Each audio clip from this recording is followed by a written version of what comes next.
Seattle fans, do not be discouraged by the game against the Rams. If the past is any indication, Seattle always struggles against the Rams. If someone knows why, can you please tell me? Because I would love exactly what causes the Rams to be such a kryptonite for us. So, don't look at this game and say, Seattle's the worst, Seattle's not going to go anywhere this season. No, the Rams are not a good place to decide that. It's been a slow start. Seattle starts slow, though. So especially in the past years, everyone talks about Seattle as a run-first offense. This season, it's been a little bit tougher to get that established, and it seems like we're kind of still trying to figure out what exactly we are because we don't have Marshawn anymore. Everyone prepared for the run game against us because they knew that our backfield was so strong. We have really high hopes for Rawls.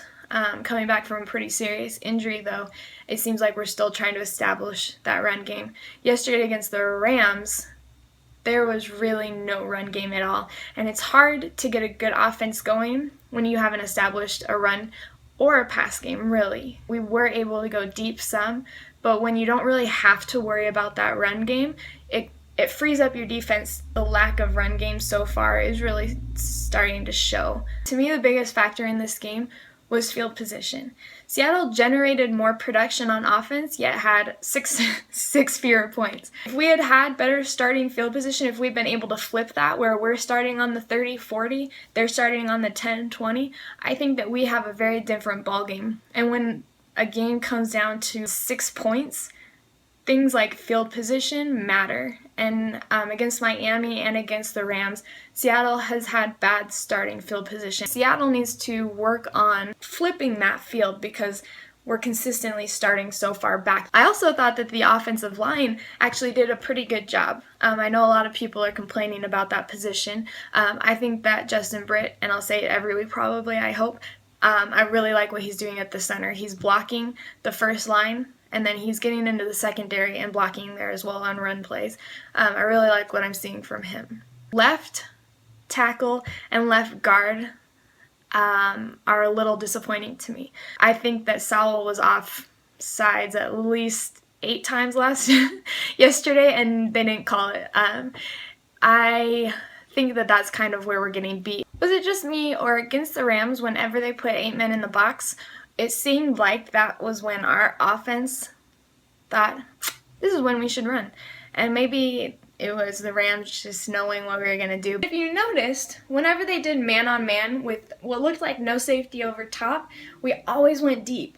And it was actually really successful, I thought, with Lockett and Richardson. We were able to generate some pretty big plays on offense, and I really like seeing us going deep because we have fast receivers.